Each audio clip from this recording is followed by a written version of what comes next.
I'm Scott Vanderplu, and you're listening to the Artist Edition Index Podcast, episode 100. I went down to the St. James Infirmary, found my baby there, stretched out on a long white table, so sweet, so cold, so fast. Or AE Index Podcast. I'm not sure. I still waffle between the two. I just had somebody approach me at the store, and we were discussing art and books, and they mentioned Artist Editions, and that they do some research online, and they mentioned the site, and they thought it was an IDW site, and I thought, okay, so I pulled up the site on my phone, and I showed them AE Index. I said, "Is this the site?" They said, "Oh yes." I said, "Oh yeah, that's not. There's no affiliation with IDW." I said, "That's me," and we had a nice chat, and it's interesting. In the 2.5 years that I've been a partner at this comic store, 3 people have mentioned Artist Editions and the AE Index. They seem to go hand in hand, which I appreciate. I think that's wonderful. The people who have an interest in Artist Editions eventually find my site and use it as a reference, which is what it's there for. But I also find it so interesting, the small number of people that are interested in Artist Editions. When the format began, 2010, and then we look, pre-book distribution. IDW, as Scott Dunbar said, that David Mazzucchelli's Daredevil Born Again Artist Edition was their best-selling Artist Editions time. This is somewhere in the I think it was 2,700 copies, and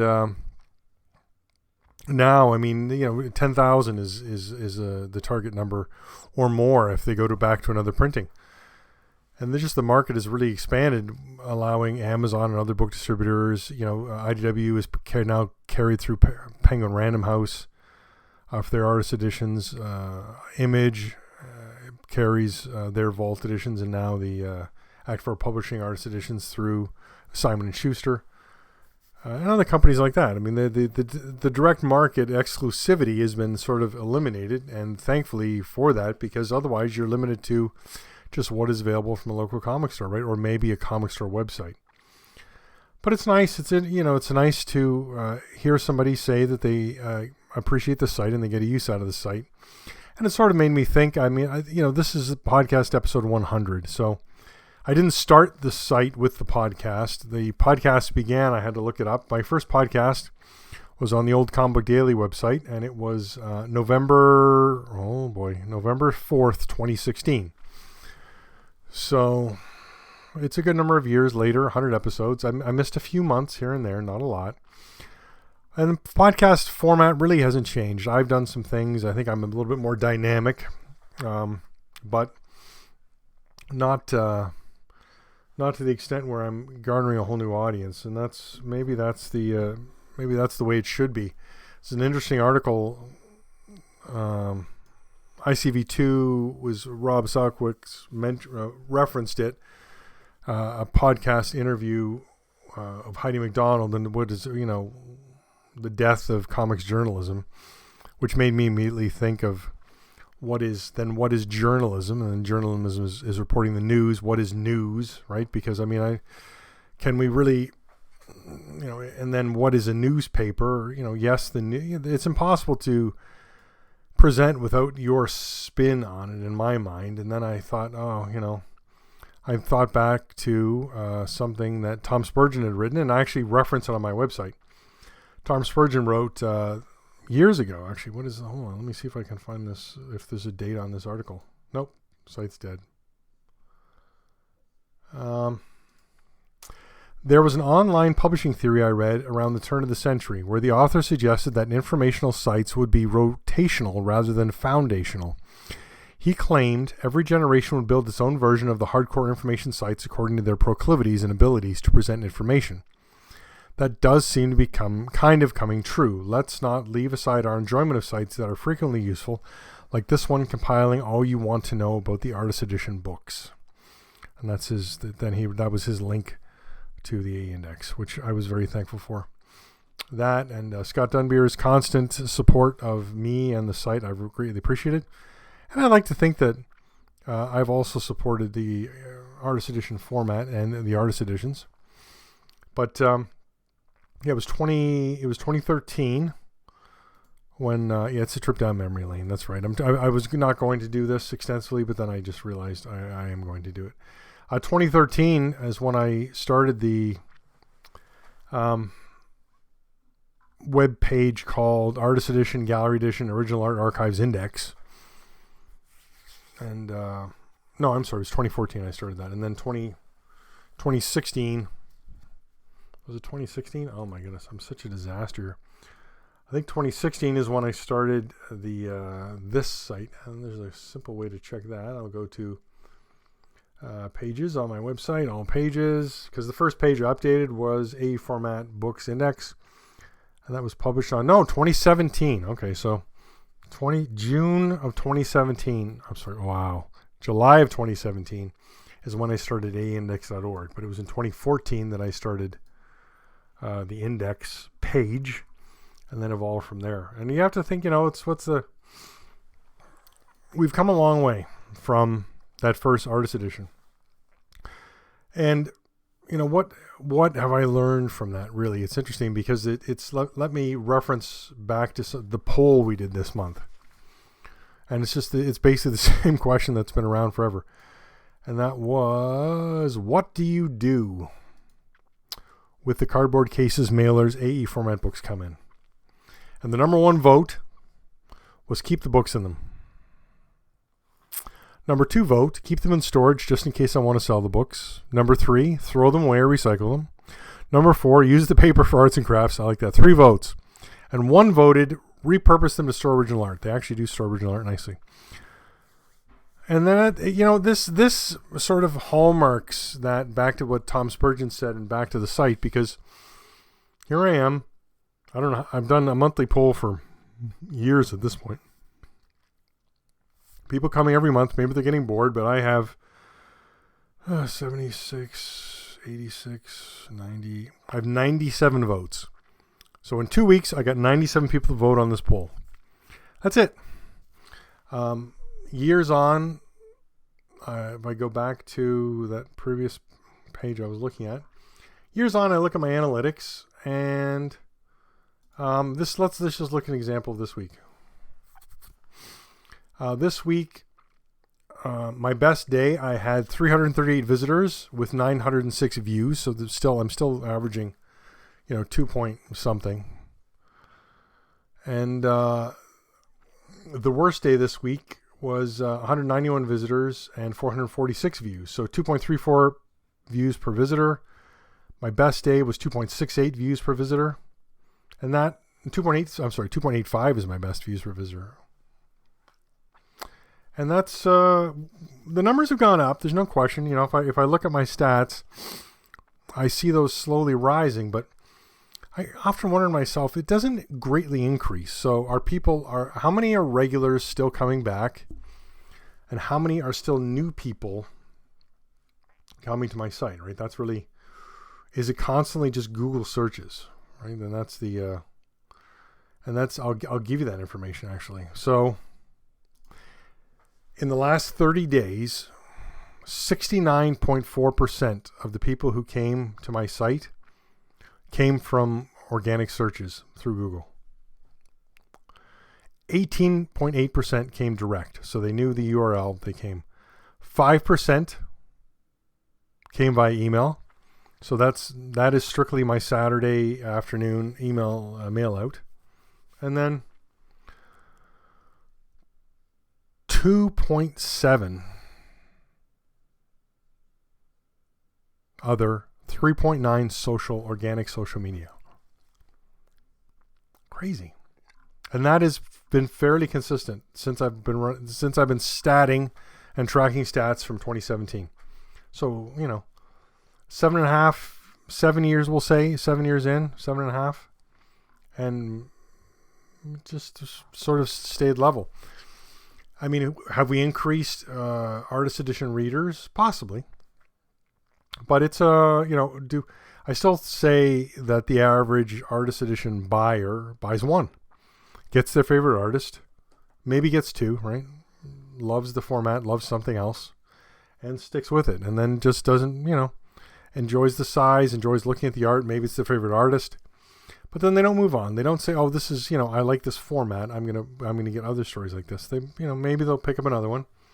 And then at the opposite extreme, there's the diehards. I mean, if you're on the Tapatalk forums, on the Artist Edition discussion thread, you're a diehard, and you've probably got 40 or more artist editions, and that's great, right? It's you love art, you love the format, and you've stuck with it.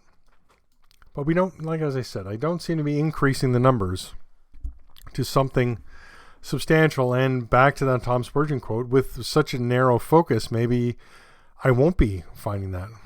The other flip side of that coin is the YouTube channel. I do flip throughs there. I mean, they're on every review, but I have not made that move to video reviews. I tried I took my written article, which is not a lot of words. I think I average about 650 words in an article. I mean, I like to include a lot of pictures, and then I say what I think I'm reviewing, right? I'm reviewing the book, the physical production, right? The design, the scan quality. And it's the review's not about the story. It's about the physical book and how it presents that original art to us. So I've taken a review that I've typed up, on the website, and then I've tried it as a video review. So Overhead Shot, I watch a lot of Cartoonist Kayfabe, and they had some Patreon videos where they actually record they would do like 6 or 7 videos at a time. And I watched how they did it and how this set up, and the indirect lighting is where I've been going wrong. I've been doing direct lighting, and that's why some of my pictures are a bit soft. So indirect lighting, though, I need more light boxes to do that. But taking my written art review and then making it a video takes about 35 to 40 minutes to get through it. And I'm thinking, well, it certainly does not take someone 35 to 40 minutes to read my article. But there seems to be an age break, right, where younger people want to watch a video and they want to absorb it in that format. But then on the flip side of that, I think, well, are younger people interested in original art and artist edition format books, since the focus of these books seem to be, 40s to 80s. And then we've got some more modern things, but, interspersed, very rare. Certainly something to look at. But yes, so for my 100th, I don't have anything unique other than this discussion of the site. And I was going to say some things I've learned. It's interesting that I've learned that I don't want to take my books and display them in any sort of fashion. I don't care what the cover is. I'm never going to have the book front facing on a shelf somewhere for all to observe and enjoy. The cover is irrelevant to me. It's the contents of the book that matter. And then me storing them in the cardboard boxes is just the easiest way to keep track of them and to know where they are. And I store them vertically. For a little bit, I stored them horizontally, stacked on top of each other, but then I had trouble accessing them. So I built my own shelves and I store them vertically. I have learned that my great love for the artist edition format is possibly not waning, but I think maturing, maybe, is that a better choice of words? A complete story, a complete issue is what drives me now for the AE format. In the old days, right, we'd call them the Artifact Edition. That's sort of what the Apex Edition, right? I don't think 2000 AD Rebellion has been able to put together a complete story, really. It's just scattered pages. Artifact Edition has gone the way of the dodo bird. Now they're all artist editions, but we know what I'm talking about when I say, just random pages. Then it's not reading, it's just flipping, and I find my interest and my focus is not as much as it could be when I'm doing something like that. For that kind of thing, then if we're just going to do scattered pages, then I want more in-depth look at the artist. Then I'm looking for like the French books that I'm reviewing from Champaka Brussels, Une vie en dessin, right? A life in drawing, where it's a series of art, and it's not complete stories, but then it's also wrapped around comments from the artist or a presentation of the history of the artist, and again, I don't so much, those articles, that start with, oh, where were you born? What were your influences? I also really don't care about what the artist's, early artwork looked like. Just focus on the production artwork and move them on from there. And that is really, that's a good point. I've also learned that I greatly enjoy just artwork. It doesn't have to be, I thought that nostalgia was a strong pull for me, and then some books came that were strongly nostalgic for me. The John Buscema Avengers pages, yes, I was pulled to it, but the complete story or the complete issue was what really attracted me. I was so excited for the Paul Smith book, and then when I got it, nothing complete. And and then that, right, the break in the book of his, those 80s X-Men pages, and then his art style change in the Alpha Flight style, X-Men Alpha Flight, and then the really dramatic art change. And that's what I found. Having that, even just that change there, it's not nostalgia for me. And then also how important the lettering is for me, for my own personal satisfaction and enjoyment of the book. The Extremity Signature Edition is such a gorgeous book, and it's very well produced, and it presents so well. But no lettering, because the lettering was done digitally. And I think, well, yes, you can, at least with that, you can go page by page, you can enjoy the story, you can open up your Extremity and read along. I guess that's really what you have to do.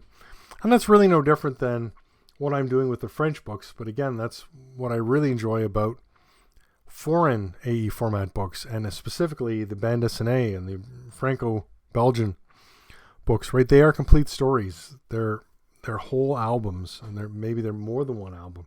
And they present, right, the lettering's there, everything's there. It's just beautifully done right there. And yes, I have to translate, and my French isn't very good, and maybe I'm using Google Translate on my phone and just hovering over the word balloons, but it's actually a fairly smooth process and something you get used to. And just, again, to really just that flavor and that enjoyment of something complete.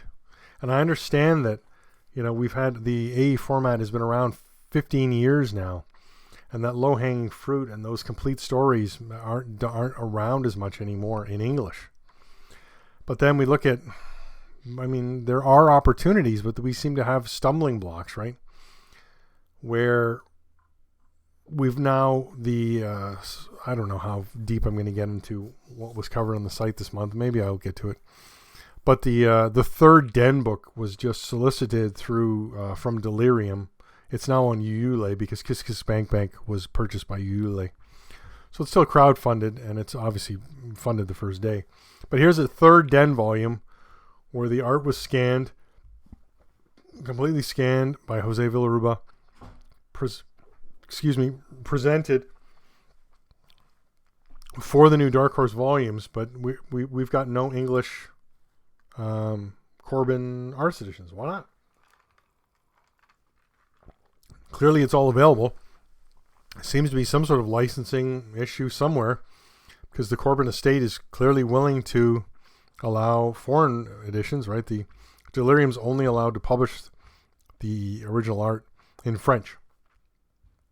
So that's their restriction, but right, it's out there. Why there are complete stories. So there are still complete stories out there that we can tap into that are available. Just we haven't got there yet. And I can certainly understand, the reluctance of publishers to get back into it. It's, when we think of the many, many publishers we've had and that have sort of fallen by the wayside, it was wonderful in 2024 to see another Fantagraphics volume, even though I wasn't crazy about it. It was wonderful to see the Graffiti Designs volume, right? It felt like Graffiti Designs had sort of given up or fallen by the wayside, and now, boom, that big Brian Boland book. And, where's, but then we have to ask where's Dark Horse? 2000 AD has burst out of the gate in this strong presence. And Titan, they had that Alien Illustrated story, and then it was very quiet. And then we had Book of Ballads, and then we had The Prisoner, which just felt like a resurgence of this for this publishing company, but then nothing again. And just so many books available time and time again. And the other, that brings me to the other thing that really, I've learned to not get excited by solicitation, and maybe that's a sad statement. But an announcement means almost nothing to me now, because an announcement doesn't mean the book. It may mean the book is in the works, but it's not a guarantee that will be published. And then a solicitation also, a book can be solicited, and then a book can maybe then not be released, right? Can fall by the wayside.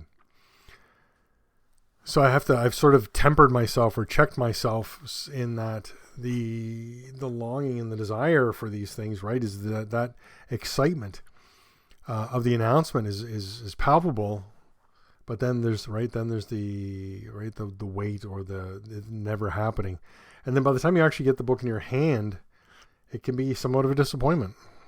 Even though it's the material you wanted, right? There's all these possibilities with the announcement, and then the reality, unfortunately. And I think the longer we're in this, and this is it, right? It's the longer that maybe the reality doesn't match the hype. It's well, maybe that is a jaded opinion from me being here, but I have purchased every AE format book that's been released since 2010. Actually, I've got ones earlier from 2010. I still have not been able to identify anything earlier than the Sweeney book from 2009. It's my understanding that there are earlier books from France, that there are earlier books from Japan, but I'm still not able to get my hands physically on them. I'd like to know where the format began, but I think that's sort of lost to time and not really even a fair question, in that it's with a worldwide appeal to something like that. It's going to be not what I expect it to be, or not in the format I expect, because we've sort of, that's the wonderful thing about the AE format, which, you know, the artist edition book, the artist edition format, as I'm always pushing for AE format, because I'm trying not to just say everything's an artist edition, even though the artist edition is basically the same as saying an omnibus at this point. It's a format, right? But I still go with AE format. It's just me doggedly sticking to it. But there you go. Some Jack Handy insights, back of the envelope thoughts on this 100 podcasts and 15 years of watching and looking and reviewing and wanting, right, the artist editions. All right, let's look at this month. Let's do an encapsulated. I was behind on the out of sales this month. Last night I had some problems, and then it didn't publish till today. And I realized I'm not quite sure we need monthly sales anymore. I wanted to get the March. I still like to do March. I just did April. I just did February. I'm going to do March for the quarter. But then I think I'm going to move to quarterly, because I don't think we're seeing movement as much as possible. And I can, the nice thing with eBay is the sales are actually so low enough that I can do quarterly updates, quarterly averages, and I'm still doing now with the record breakers. That's all we need, right? All right, new releases. I blew this. We had two new releases on March 18th/19th, and that was David Matskelly's Driver Warning and Artist Edition, the 2025 volume, which is the new reprint. And then we had Buttman by Arthur Ranson, Apex Edition, in the North American market, distributed by Diamond. And I had a bit of a kerfuffle there with that. But those are the books that were released.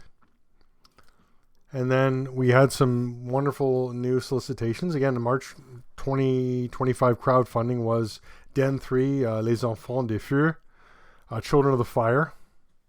So this is the Brut format, again, which is their AE format book. It's 11 by 14.75 inches, so 14 3/4. It's 140 euros with shipping. I think I paid like 175 euros for this book. Looks gorgeous again. I mean, Delirium's done an excellent job every time. Another slipcase, another design slipcase. They do it in a crowdfunding format, and you get almost nothing for hitting the sales numbers for their edition, right, the format Brut. It's all about just the regular color book. They add extra pages. They added original art. They just keep adding things to it as they hit new stretch goals. But then the only stretch goal that we hit for the Brute book was, I think, the dust jacket. I'm sorry, the slipcase has got a design on it now, which is what they did with the other ones. It's numbered again. It's 550 volumes. I'm sorry, 550 copies. Gorgeous book. Still in Franco-Belgian. Dupuis listed their book, their May 2025 solicitations, and it's Les Tuniques Bleues. That's the Blue Coats. Artiste Edition. So I'll give you the, it's a good size. It's 14.5 by 18.5 inches. It's 112 pages. It's 229 euros again. I pre-ordered because for some reason the pre-order shipping was only 10 euros this time, which is significantly cheaper for North American. So I decided to pre-order it instead of waiting around for a sale. So that's exciting as well. You should check out my solicitation for that. I do apologize. I took up a lot of time with my reminiscing. IDW released their April 2025 catalog. And much like the March 2025 catalog, they solicited Jack Kirby, Mr. Miracle. I don't know why they'd solicited it 2 months in a row in two different catalogs. This time, instead of 2 pages, there's just 1 page in the catalog. So it's just a straight reprint. And again, a weird reprint choice. That's okay. Also, we had the Image June 2025 catalog. And that was soliciting Jim Apparo's DC Classics Artist Edition. That's the first Act 4 publishing artist edition that they're releasing. That's going to be...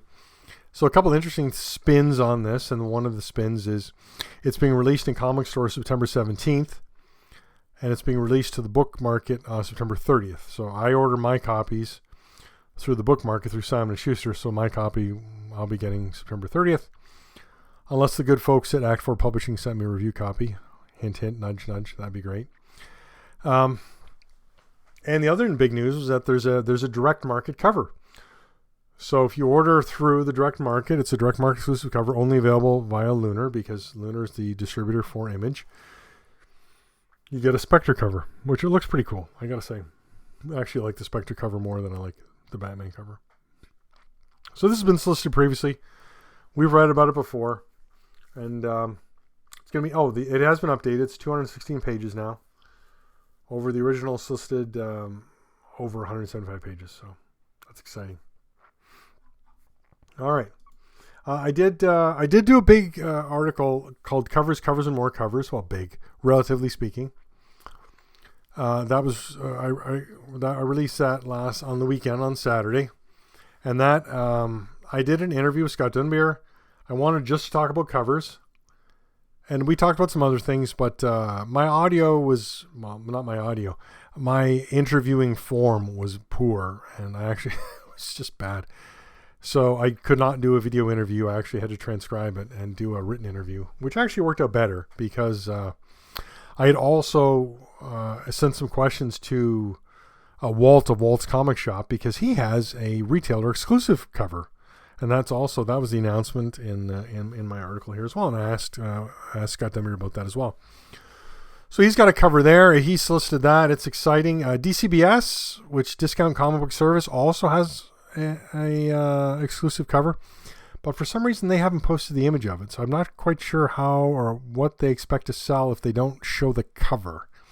So I'll keep monitoring that, but if you get a chance, please pop by my site, read Covers, and More Covers. I go into a little bit of history of other, variant covers, multiple covers, that kind of thing. So it's a nice catch up. And then let's go to out of format sales. AE format out of print sales for February. You should just pop on the website and read this because I'm skimming here like always. The big news to me was a Fantagraphics Studio Edition Jaime Hernandez, right? $600. That seems like a lot of money. $500 for Gene Colan's Tomb of Dracula Artist Edition. Again, big money. Jack Davis's EC Stories Artist Edition, $320. Wow. Things are going up, but only some, and then other times they'll drop right back down, and then you'll get these averages where you go, what happened, right? Michael Golden's Micronauts Artist Edition haven't had sales recently, but then last month we had 262.80. I mean, it's just What is the driving force for these sales? I'm not quite sure. Usagi Jimbo, Samurai and Other Stories, Gallery Edition. 2 copies, average $2.50. It moves up, it moves down, it sort of floats around. 3 copies of Wally Wood's EC Stories Artist Edition, second print, averaging $193.50. Interesting high number. 1 copy of Will Eisner's A Contract with God Curators Collection, $2.95. No record sales this month. Just a lot of good books for sale. eBay, always a good option. All right, do I need to give you the sales pitch this month? I will. I'll throw it in just quick. Go to my site. Go to the store, please. I've got some deals. I've got some things I'm selling for market price. Some things I've just got priced because I'm not anxious. I'm not in a gigantic hurry to sell them. Like the signed and numbered Conan the Barbarian Colossal Edition, Barry Smith cover. I've got it priced, I think, fairly. It's the only one on eBay. There aren't any others being solicited, so I'm like, I'm going to set a price that I'm willing to wait for. And then other books, I want to sell. I want to blow out, right? I've got Eric Powell's The Goon, Chinatown for $50 on my store. Like, just go get it. Great book. All right. Otherwise, you can be a patron, but I've got affiliate links. Gladly click through eBay and buy something. Those are affiliate links for me. Amazon, wonderful. Love to get those. But all the money from the site, I can tell you, guarantee, I keep a spreadsheet actually. All the money goes to the site. I buy more books. I buy lots of books. As you see from the reviews, I just keep buying. And if it's not a review, it's me going to convention. So I do use the site money as well to go to Baltimore or other shows. And then that, you got to do some traveling, got to see some people. Got to pay for some equipment now and then. I think I've got to get a new webcam. The webcam I have now is kind of crappy. I'm still happy with my microphone, but I've got to get some lights so I can, again, maybe I'll try the videos. I just keep saying I don't want to, but then I keep doing it. So we'll see. All right. 3 reviews this month. Conan the Barbarian, Colossal Edition. Have I discussed this already? I don't think I did. All right. Yeah, if I reviewed it March 1st, then it shouldn't have been on the podcast last month. I'll be brief. It's the Conan collection, right? But again, one complete story. I messed that up when I initially did the review, but thankfully the folks at the Top of Talk forum always there to support me, and I appreciate it. When you're a one-man band, it's hard sometimes to catch your edits, right? So I made a mistake. And I foolishly said that there were no complete stories, when in fact there's one complete issue. And that's Conan the Barbarian 6. Barry Smith pencils, Sal Buscema inks. Gorgeous. Barry Smith right there. Other great pages. For me, the highlight of the book, I've got to say, Jorge Zafino. I love Jorge Zafino. This art just presents so well. It's gorgeous. And then, of course, the Barry Windsor Smith, as I just said. I love the Smith stuff. And then all the other things. I've never been I'm not a 70s John Buscema fan. I'm a 60s John Buscema fan. So that Avengers run, that's prime Buscema for me. I love it. Gorgeous, right? Maybe even into the Silver Surfer still 60s, right? That's sort of the end of it for me. I've always hated the way Buscema draws Conan's hair. Why does it have to look like that? I don't know. It's just personal, right? So this book collects basically every piece of Conan art they could get their hands on. It really could have been edited a bit. I've talked about the poor handling of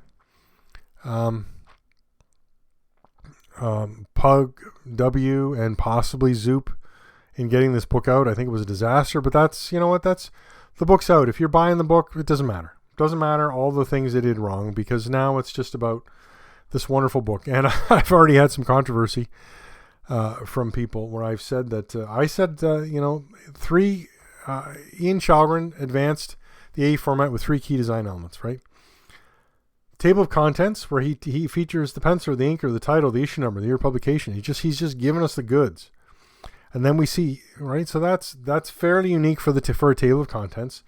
Then he gives the full info along the bottom of every page. We've seen that with French volumes. We've seen that with the Apex editions.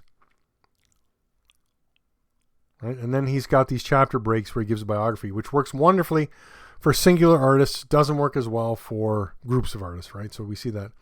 But we see these three things that really make up a wonderful edition and a way to make a better artist edition, right?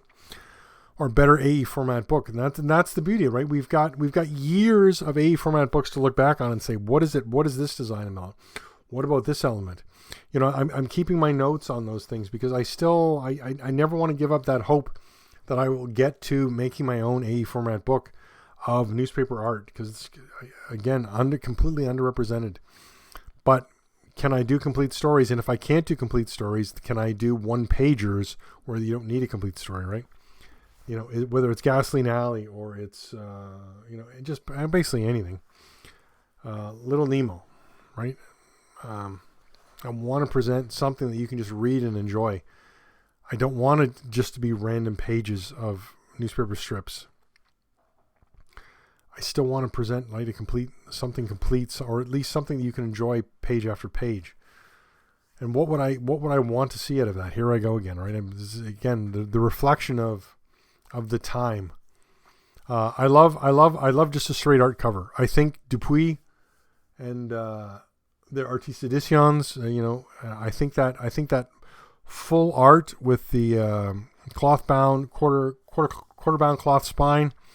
Get your text on the cloth spine like that. Actually, even if it's not that format, right? We see that also from the Angoulême store, right? We see that design and then the information there, and then you open it up. I think every artist edition or AE format book should be numbered, even if it's 10,000. Give it a number out of 10,000. Make it unique, make it special, make it that something that add that desirability to it, because it is something special, it is something wonderful, it is something unique, right? So maybe 10,000 feels like a big number, but then we've got, right, then maybe it gets silly. I don't know, but I still like that. And then I like to see some biography, some looking at the artist, whether it's an interview that the artist has done, or some background material on the work we're about to see. It doesn't have to be a lot. It can be just, again, the Dupuis does it so well with the artist edition, right? Or actually, Edition Black and White, also wonderfully done. And I'm really growing to appreciate enlargements. If not a lot of not pages after page enlargements, but if there's some particularly great pieces of art, some panels that could really benefit from enlargement, I think the enlargement really works. And then that table of contents, give us the page numbers, give us the information that's there. And then when we move on to the artwork, right, give us page numbers, give us that information along the bottom of every page. If there, and then I really think that a colored background is the way to go. I'm still so enamored with the David Mazzucchelli's Batman Year One, where those, right, we didn't just have a piece of off-white artwork on a white background. We had this color and just made things pop. I still think that's a gorgeous way to go. I'm still not sure if it works with everything, though. And then, right, a slipcase is gorgeous, but it adds cost, right? But those are sort of the elements I think that really add and benefit, and I'd like to see in my own, right, in my own artist edition. What would I say is, right, the penultimate way to present? And I think we're still, I've got my own limited scope, but we can always be surprised. We can always be advanced by it. And it's that's what I've found so wonderful about the Conan book, right? Because we can be surprised. We can draw elements from other things and present something unique and wonderful. All right, review 2 this month. Alain Daudier, Jerome Bloch. I don't know if it's Bloch, I don't know. Une vie en dessin. Tome 10, right? Book 10. So this is Une vie en dessin, right? A life in drawing, or drawings, I guess it is. Life in drawings. This is their 10th volume. I don't have them all. I see them as they come out, and I think, maybe I want that, maybe I don't. This time around, there were 2. I love Daudier. I love Jerome Bloch, and I think it just gorgeous. And this book just presents it so well. There were 2 volumes available. There was a signed and numbered, limited, and then there was a regular. And the regular is still available, and then signed and numbered is still available on Amazon France, which I found very interesting. I had a real hassle trying to get this book, and I did eventually get it, so that was nice. And then for some reason, the pages, I don't know what it's a ridiculous. The signed numbered page is like double the thickness of any other page, so it really sort of detracts when you're trying to flip through the book. But it's a look at Daudet, and it's a look at this creation, right? And we get, again, they give us that history, and then there's just a ridiculous amount of original artwork, just page after page, gorgeous. And then we got Daudet's comments on the art. It's so amazing to see him talk about this piece, that piece. I mean, just really a beautiful presentation and package by Champaka Brussels Dupuis. It's 9.25 by 12.5 inches. So I like it a little bit bigger, I'll admit, but it's still a great size. It's 192 pages. There's still I don't know what Champaka, I don't know why there's a dust jacket on this book. It's just kind of annoying.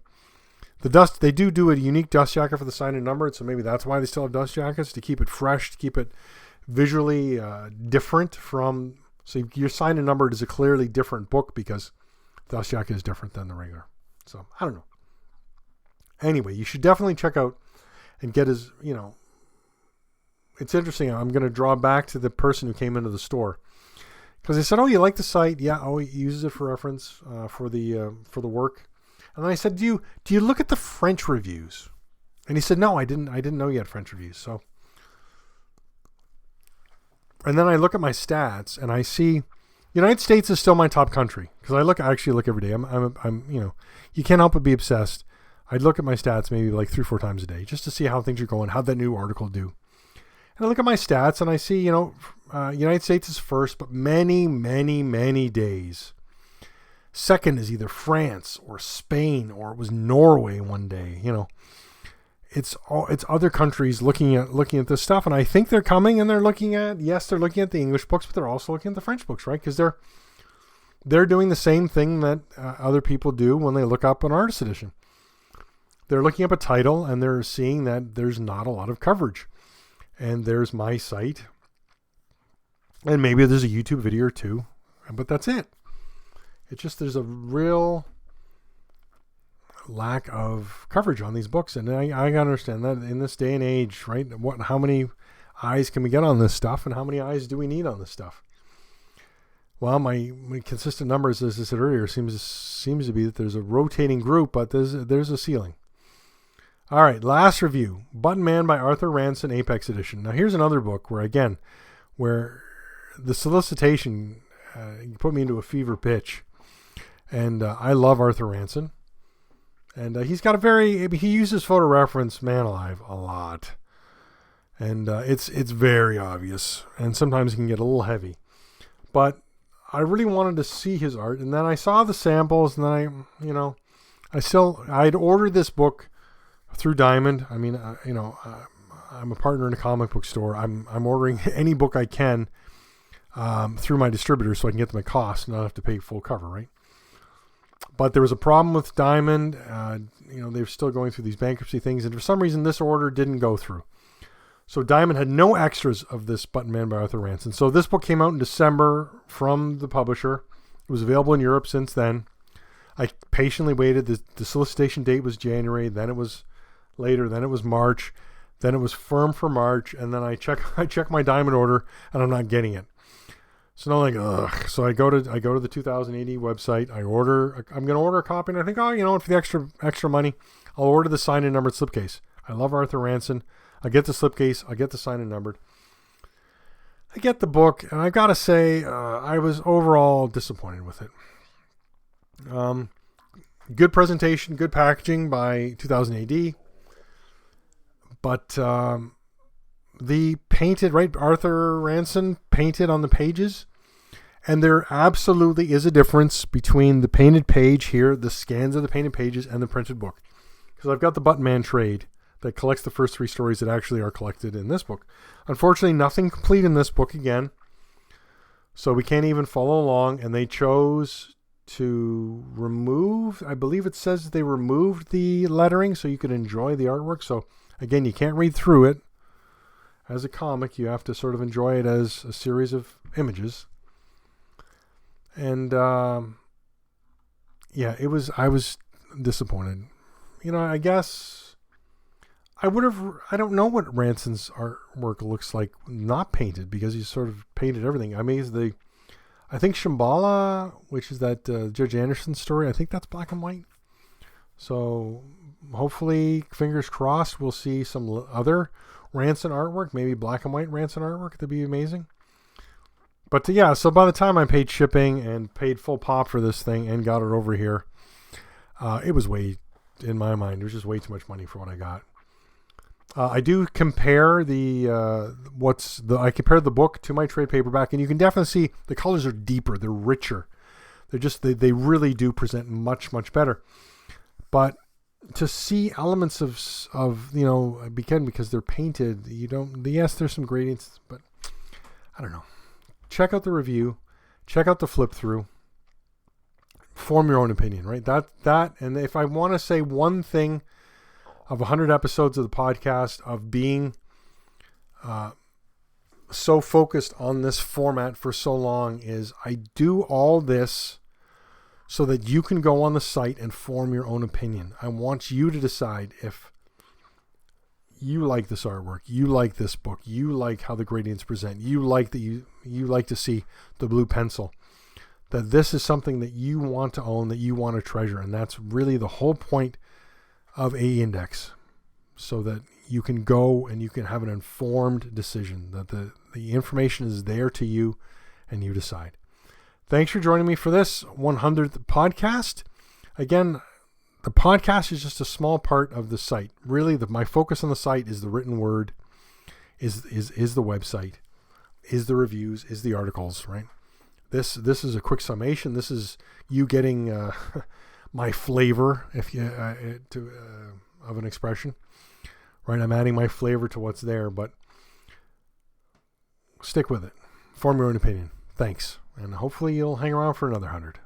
Let her go, God bless her. Wherever she may be, she can search this wide world over. She'll never find a sweet man like me.